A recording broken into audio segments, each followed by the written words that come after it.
안녕하세요. 행복한 어르신들. 오늘도 사연 보따리를 들고 왔습니다. 이번 사연은 서울 송파에 살고 계신 박경애 할머니의 이야기입니다. 사연을 들으시면서 느끼신 점이나 박경애 할머니에게 해주실 말씀이 있으면 무엇이든 좋으니 댓글로 남겨주세요. 그럼 바로 사연을 시작하겠습니다. 저는 올해로 70되는 박경애라고 해요. 평생 서울에서 나고 자란 도시 사람이죠. 남편과는 몇 해 전에 암으로 사별했습니다. 잘 먹고 잘 살던 양반이 하루아침에 제 곁을 떠나버렸죠. 남편 장례를 치르고 나니 인생이 참 무상하다는 게 절절히 느껴지더라고요. 남편의 죽음으로 인해 충격을 받은 건 저만이 아니었어요. 우리 아들 호민이. 호민이는 좋게 말하면 서글서글하고 나쁘게 말하면 우유부단해요. 특히 자기가 좋아하는 사람이 뭐라고 하면 거절을 못하는 성격이죠. 성격이 그래서인지 유독 기센 여자친구만 사귀는 것 같더라고요. 호민이가 며느리를 처음 소개했던 때가 아직도 선명히 기억나요. 우리 며느리의 이름은 숙현이에요.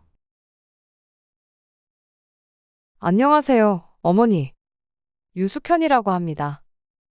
숙현이의 인상은 좋게 말하면 깔끔한 서울 여자고, 나쁘게 말하면 좀 차가운 편이었어요.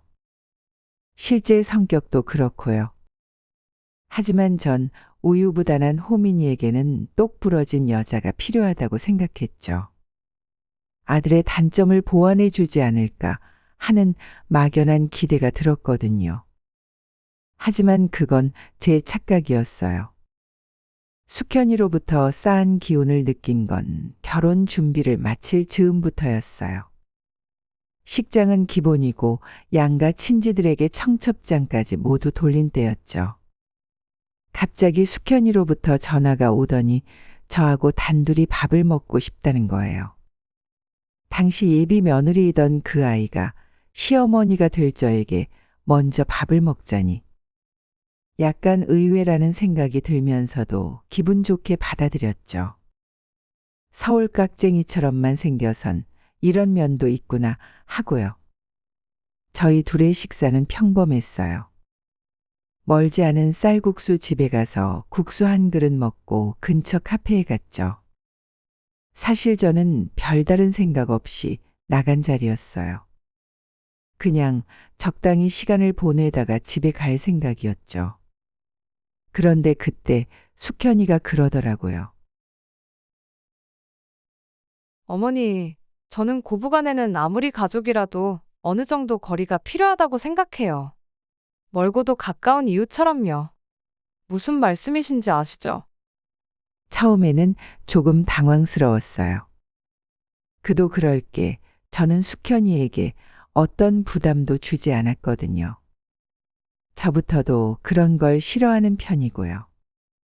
시어머니가 되었다고 해서 며느리에게 이래라 저래라 참견하는 거 말이에요.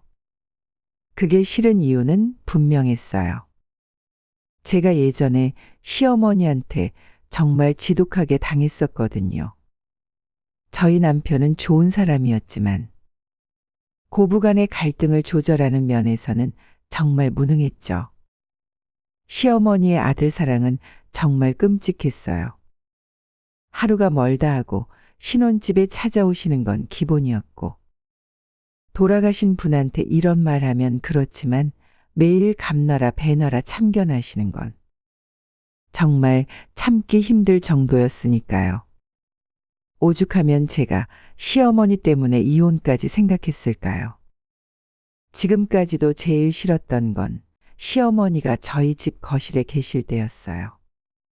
안방을 내어드려도 꼭 거실에서 주무시겠다며, 니들 안방에는 들어가기 싫다며 고집을 부리셨었죠. 문제는 어머니가 거실에 계시니까 당최 뭘 할 수가 없었어요.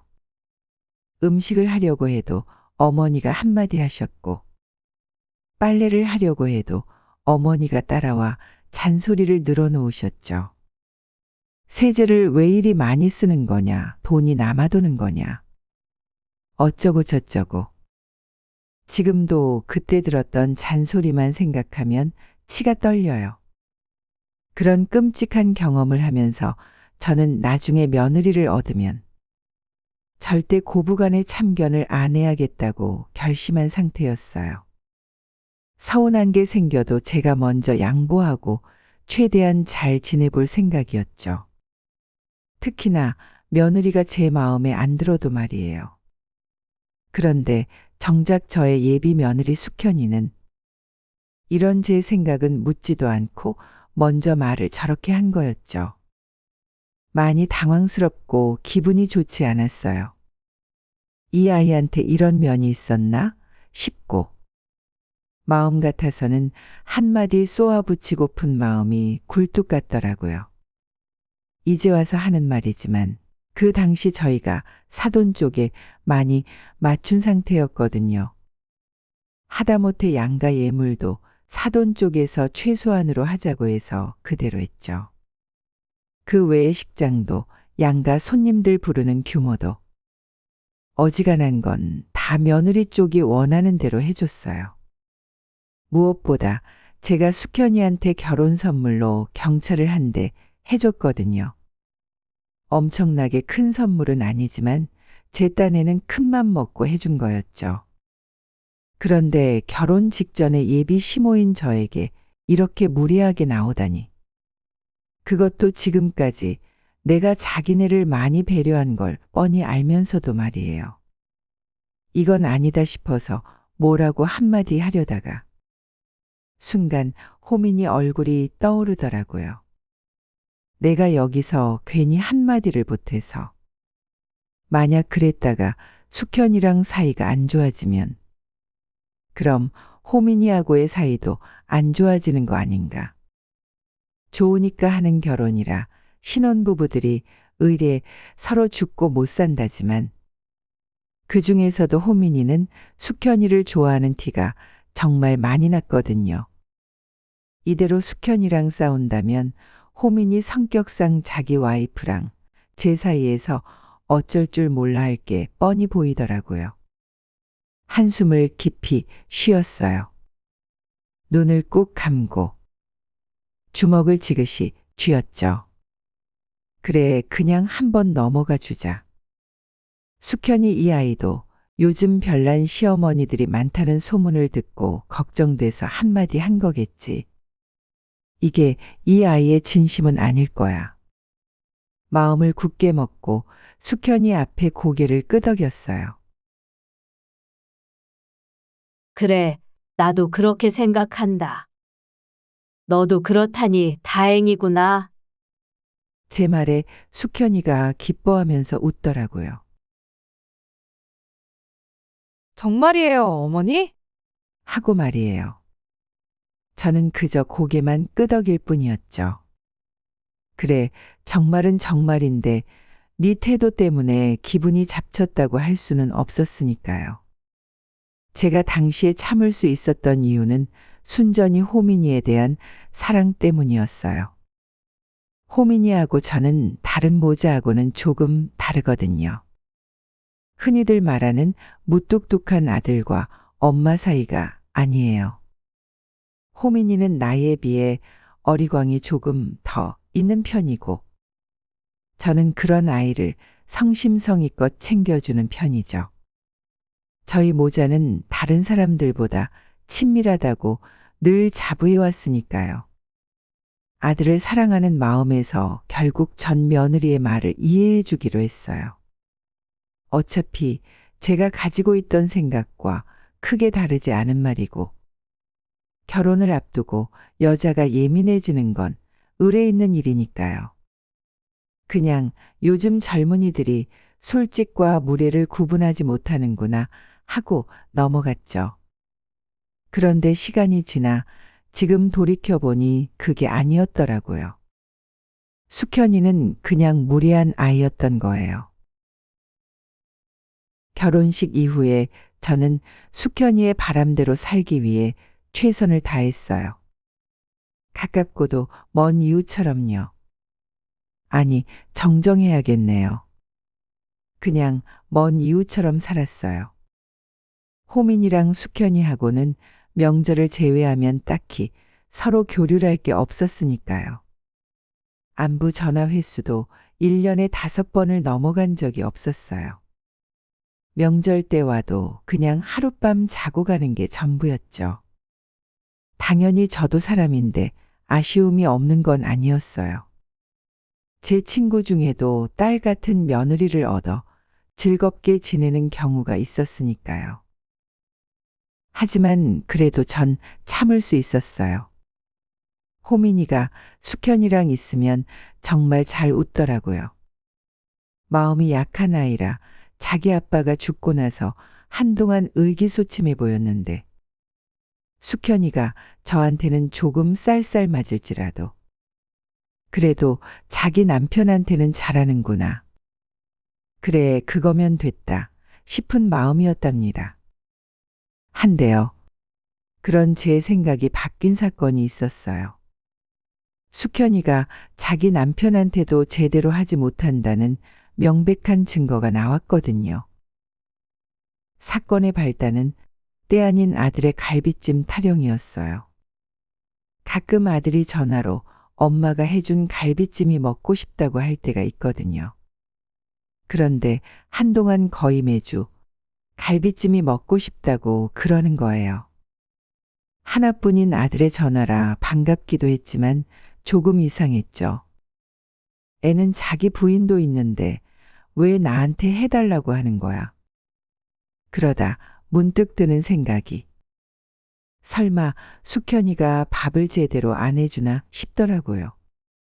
그래서 호민이에게 나를 잡고 따져 물었어요.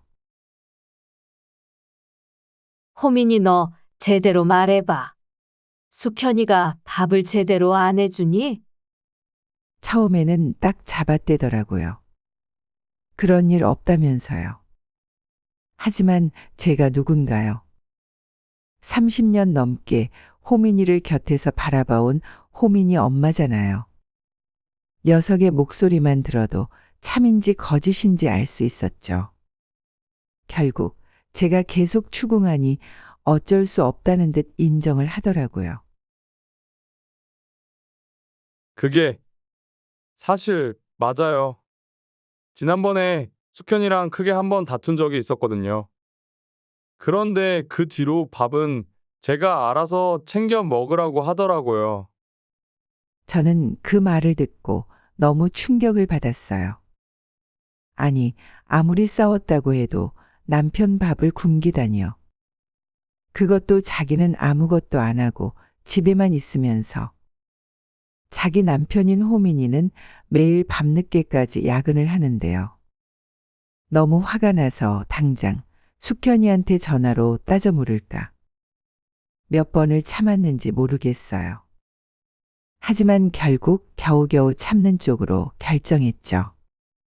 아무리 숙현이의 잘못이 명백하다지만 제가 끼어드는 건 다른 문제였으니까요. 제가 잘못 끼어들어서 둘 사이가 더 나빠지거나 전혀 생각지도 못한 방향으로 일이 악화될 위험도 있어 보였어요.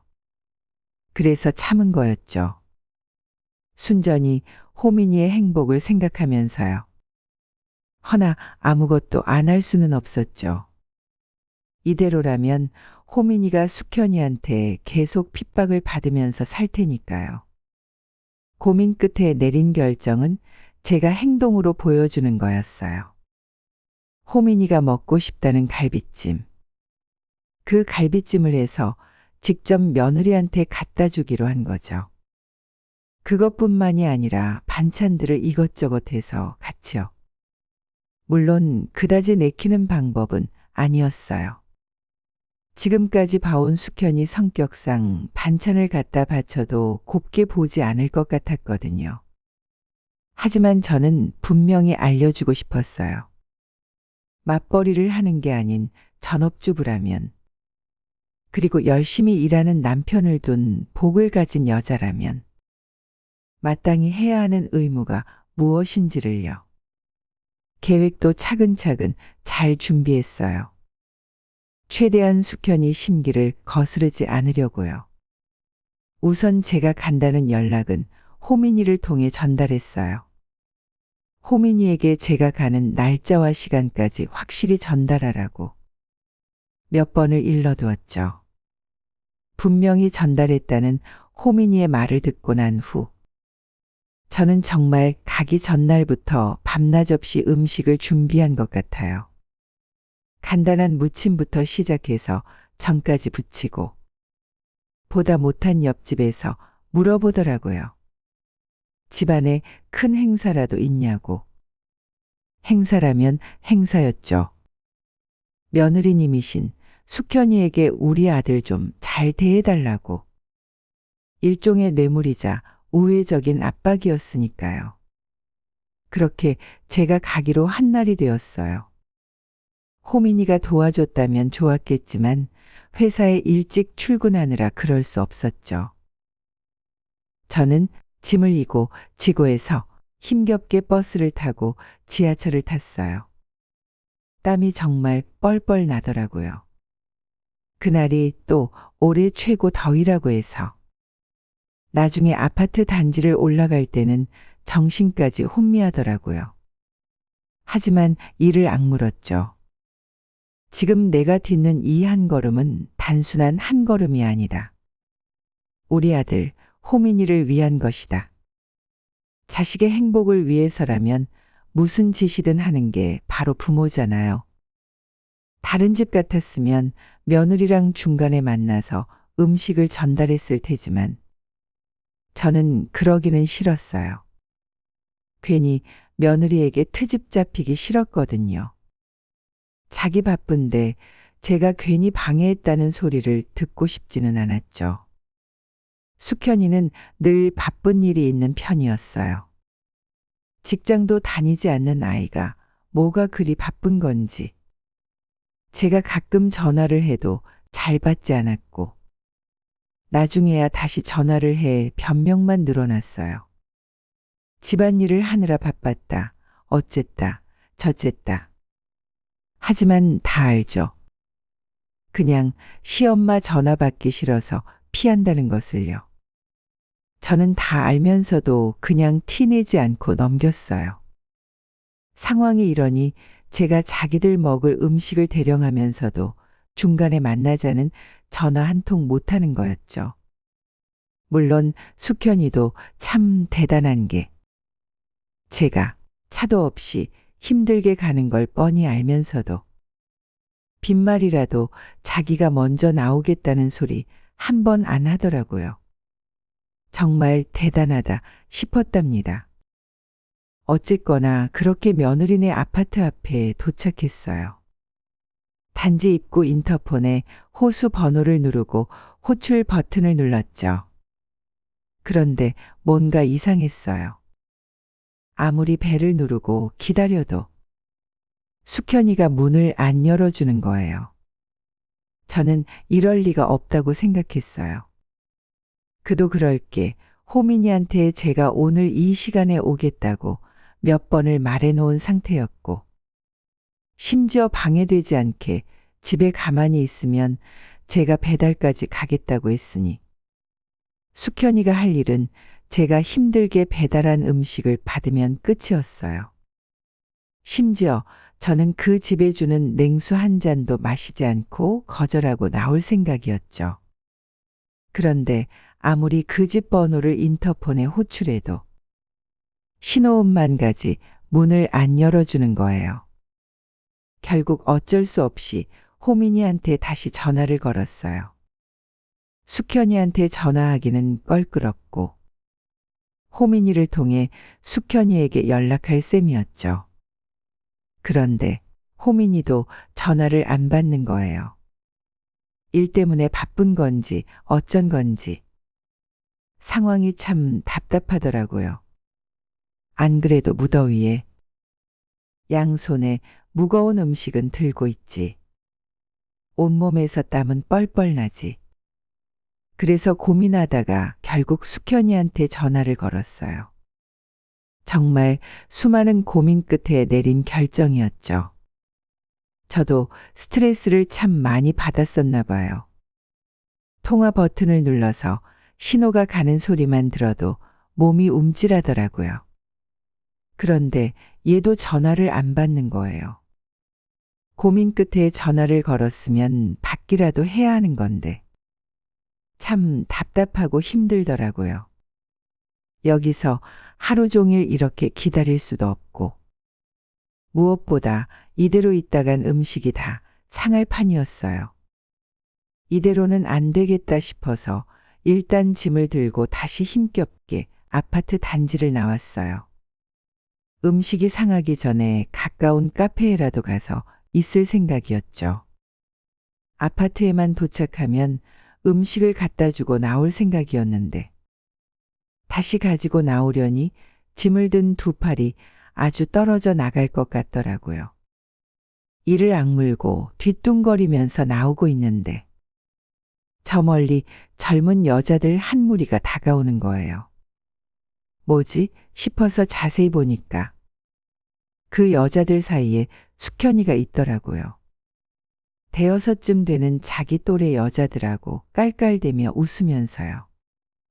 옷은 또 레깅스인지 뭔지 엉덩이랑 허벅지에 딱 달라붙는 옷을 입고 그런 꼴로 깔깔대면서 아파트에 들어오고 있더라고요. 꼴을 보아하니 필라테스인지 요가인지 운동을 다녀온 모양이었어요. 저는 그 모습을 바라보다 시간을 확인했죠. 저랑 만나기로 한 시간보다 30분이나 지나 있더라고요.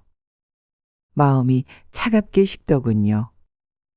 그래서 그냥 짐을 제가 서 있던 곳에 내려놓고 숙현이가 근처에 올 때까지 기다렸어요. 자기 집으로 가던 중이었는지 점점 가까이 오더라고요. 그러다 마침내 저를 발견하고 눈이 마주쳤죠. 어머니? 벌써 오셨어요? 생각보다 훨씬 빨리 오셨네요. 생각보다 훨씬 빨리 왔다니. 저도 모르게 말을 곱씹게 되더군요. 뭐 이런 애가 다 있지? 라는 생각에 머리가 멍해졌던 것 같아요. 하다못해 자기가 늦어서 죄송하다. 어머니 오신다는 걸 깜빡했다. 같이 고리타분한 변명이라도 들을 줄 알았는데. 숙현이는 그게 아니라 오히려 적반하장으로 나오더라고요. 제가 너무 어이가 없어서 눈을 끔뻑이고 있으니까. 숙현이가 제 근처로 와서 바닥에 놓인 짐을 들더라고요. 곁에 있던 다른 여자들도 숙현이를 거들어서 짐을 들고요. 그런데 다들 한마디씩 하는 거예요. 이야, 숙현 씨는 좋겠네. 시어머니가 반찬도 챙겨주고. 그러게 요즘 이런 시어머니가 어디 있어? 굳이 며느리 집까지 찾아오시고. 우리 시어머니는 나 방해될까봐 집 근처도 안 오시는데 부럽다. 하나같이 비꼬는 말들 뿐이었어요. 너무 화가 나고 어이가 없더라고요. 그런데 가장 거슬리는 건 숙현이의 태도였어요. 곁에서 자기 지인들이 저를 그렇게 대놓고 비꼬고 무시하는데 숙현이는 가만히 듣고만 있는 거예요. 저는 너무 어이가 없어서 그런 숙현이를 노려보았죠. 하지만 그런 제 눈빛을 본 숙현이가 내놓은 말은 어이가 없을 정도로 간단했어요. 이렇게 가져다 주셔서 감사해요, 어머니. 그럼 잘 먹을게요. 고개를 꾸벅 숙이고 그냥 그렇게 휙 가버리는데 정말 너무 억울하고 분하더라고요. 제가 음식을 힘들게 해줬다고 유세 부리고 싶은 게 아니었어요. 그냥 인간된 도리로서, 인간 대 인간으로서 미리 약속했는데 지키지 못해서 죄송하다. 제가 깜빡했다 따위의 말. 이렇게 해주셨는데 남편이랑 잘 먹겠다 와 같은 말. 그냥 그거면 충분한데. 그래서 호민이랑 같이 둘이 행복하길 바라는 마음에 이렇게 힘들게 온 건데. 그렇게 고뇌를 하다가 깨달았죠. 아, 숙현이는 나를 같은 인간으로 보지를 않는 거구나. 숙현이만이 아니라 곁에 있던 지인들의 눈빛과 말을 통해서도 알 수 있었죠. 걔네들의 눈에 저는 같은 인간이 아니었던 거예요. 그저 남에게 민폐나 끼치는 늙은 노인네. 자기네 근처에도 오지 않았으면 좋겠는 냄새나는 노인네. 딱 그 정도였던 거죠. 생각이 거기까지 이르니 맥이 탁 풀리고 머리가 어지럽더라고요. 그 길로 집에 곧장 돌아왔어요. 집에 돌아와 휴대폰을 식탁에 놓고 가만히 바라보았죠. 숙현이에게 마지막 기회를 준 거였어요. 뒤늦은 감사의 한마디. 자기가 생각해보니 아까 너무 죄송했다. 지인들과 함께라 경황이 없었다. 따위와 같은 사죄의 이야기. 그런 것을 기다렸죠. 하지만 그날 밤 자정이 될 때까지 숙현이로부터 연락은 없더군요. 그래서 결국 모든 기대를 접어버리고 정리한 뒤에 자려던 찰나.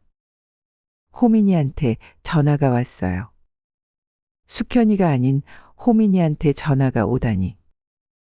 물론 아들이 대신 전화해서 감사하다고 할 수는 있었지만 어째서인지 예감이 좋지 않더라고요.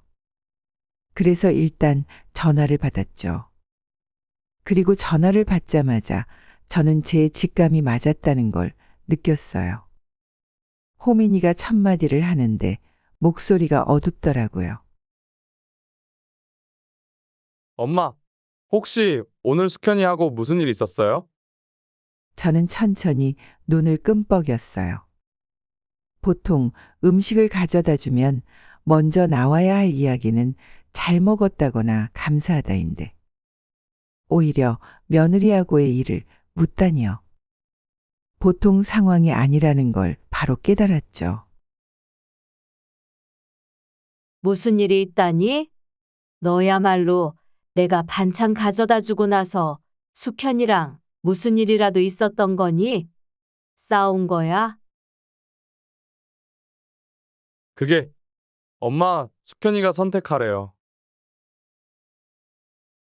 선택? 무슨 선택을 말하는 거야? 엄마랑 자기 중에 하나만 선택하래요. 그러지 않으면 이혼하겠대요. 저더러 엄마를 버리고 자기를 선택하래요. 흔한 표현으로 이를 악문다고 하잖아요. 그때는 정말 너무 화가 나서 이를 악물게 되더라고요. 그 고생을 하면서 반찬을 가져다 줬는데 돌아오는 소리가 고작 저를 버리라는 협박이라니. 그리고 그걸 중간에 중재를 못해서 저한테 전화하는 아들까지. 저는 눈을 지그시 감은 채 말했어요. 그러니? 그래서 그럼 내 선택은 뭐니? 호민이가 대답하지 못하고 머뭇거리더라고요. 사실 거기서 이미 대답을 들은 거나 마찬가지였죠. 침묵 끝에 호민이가 주저하는 투로 말했어요. 숙현이랑 어떻게 결혼했는데. 저 아직 신혼이에요. 지금 이혼할 수는 없잖아요, 엄마. 그냥 엄마가 눈 한번 딱 감고 숙현이한테 사과하시면. 사과? 내가 뭐에 대해 사과를 해야 하는데 맛있는 반찬을 가져다 준 게 그렇게 큰 죄라니? 그게 그러니까 숙현이 말로는 엄마가 친구들 앞에서 자기를 망신 줬다고 하던데요. 걔가 그렇게 말하든? 그래, 그게 그렇게 창피했다면 어쩔 수 없지. 하지만 난 절대 사과 같은 건 못한다. 호민이 너도 내가 널 위해서 그렇게 고생했는데 이런 식으로 나오니 실망이다. 정 내 부인이 좋다면 그래, 나도 좋다. 서로 연 끊고 살면 그만이지. 하지만 내가 숙현이한테 준 차는 돌려받아야겠다. 그리고 너희 둘 결혼할 때 예물이니 뭐니 하면서 줬던 것도 모두 싹 다 돌려받아야겠어. 엄마, 그게 아니라 더 이상 듣기 싫어서 전화를 끊어버렸어요. 그 뒤로 몇 번 더 호민이한테 전화가 왔지만 모두 무시했죠. 너무 열이 받아서 그대로 바깥으로 뛰쳐나갔어요. 진짜 사람이 너무 억울하고 열이 받으니까. 온 동네를 뛰어다니면서 악에 바친 소리를 지르고 싶더라고요. 정말 미친 사람처럼요. 하지만 저에게 나쁜 행동을 한 사람 때문에 제가 스스로에게 해가 되는 행동을 한다면 그보다 더 안 좋은 게 없다고 생각하면서 그렇게 마음을 다독이고 집으로 돌아왔죠. 집에 돌아오니까 부재중 전화가 많이 와 있더라고요. 재미있는 건 처음에는 호민이의 부재중만 있었는데 나중에는 숙현이로부터 직접 온 것도 있었다는 거예요. 기가 차더라고요. 자기가 기세 좋게 호민이한테 자기랑 시엄마 둘 중에 하나만 선택하라고 할 때는 언제고 이제 와서 자기가 아쉬우니까 전화를 다 하고 어이가 없었죠. 그냥 무시하고 자려는 참에 숙현이로부터 문자까지 오더군요. 내용은 길었지만 핵심은 간단했어요. 자기가 원래 하려던 말은 그게 아니었다. 그냥 남편한테 몇 마디 한 건데 호민이가 잘못 전달한 거다. 이 와중에도 끝까지 자기 잘못은 인정 안 하고 자기 남편 탓만 하다니 그나마 있던 정마저 떨어져 나가더군요. 저는 문자 답장을 간단하게 보냈어요. 차와 예물 알아서 모두 반납하던지 내게 정식으로 사과할 것. 그렇게 저를 힘들게 하던 시간이 지나고 숙현이가 저한테 사과하러 온 건 그로부터 일주일 후였어요. 호민이하고 같이 와서 제 앞에 머리를 푹 숙이더라고요. 정말 죄송해요, 어머니. 저는 그러려고 했던 게 아닌데. 죄송해요. 그러려고 했던 게 아니다. 이러쿵 저러쿵. 끝까지 깔끔한 사과는 없더라고요. 전 같았으면 그냥 이해하고 넘어갔겠지만 이제는 아니었어요. 인자던 시어머니는 이미 버스 타고 떠난 지 오래였으니까요. 저는 냉담하게 답했답니다. 그래? 내가 그러려고 그랬던 게 아니라면 나도 네 사과를 받을 이유는 없는 것 같구나. 다 필요 없고 호민이 데리고 알아서 살아라. 내 차랑 예물 가져오고. 어머니, 그런 게 아니에요. 정말 죄송해요. 지금도 며느리와는 따로 연락하지 않아요. 정확히 말하면 저한테 매일 사죄의 연락이 오는 걸 제가 무시하는 중이죠. 호민이도 처음에는 정신 못 차리고 자기 부인 편만 들더니 제가 물려줄 재산이고 뭐고 다 사회에 환원하고 죽겠다고 하니까 뒤늦게 사과를 해오더라고요. 하지만 저는 이 둘을 당분간 용서할 생각이 없답니다. 그도 그럴 게 저는 그동안 참을 만큼 참았으니까요. 아들 내외가 원하는 대로 맞춰줬고 서운을 넘어서 모멸적인 일까지 참았어요. 하지만 검은 머리 짐승은 거두는 게 아니라더니 참고 이해해 줄수록 이 둘은 고마운 줄은 모르고 오히려 더 기어오르더군요. 이 일을 통해 깨달은 게 많아요. 특히나 아무리 가족이라도 서로 서운한 일이 있으면 참지 말고 바로 이야기해야 한다는 점에서요. 저 스스로한테도 아쉬운 점은 있답니다. 처음 며느리가 이상한 행동을 했을 때, 멀고도 가까운 이웃을 운운했을 때 용기를 내서 결혼을 반대했다면 결혼 후에라도 며느리가 비상식적인 행동을 했을 때 제가 단호하게 대응했다면, 그랬다면 어땠을까 하는 아쉬움이 있죠. 물론 그렇다고 그것 때문에 스트레스를 받지는 않는답니다. 문제의 원인 대부분은 며느리에게 있으니까요. 지금의 저는 그저 제 마음을 다독이며 하루하루 열심히 살아가려고 합니다. 사연은 여기까지입니다. 어떠셨나요? 저는 사연을 읽으면서 박경의 할머니의 자신을 위한 용기에 감탄했습니다. 박경의 할머니의 사연에 대한 여러분의 생각은 어떠신가요? 무엇이든 좋으니 댓글로 정답게 나눠주시면 좋을 것 같습니다. 즐겁게 시청하셨다면 구독과 좋아요를 꼭 부탁드립니다. 감사합니다.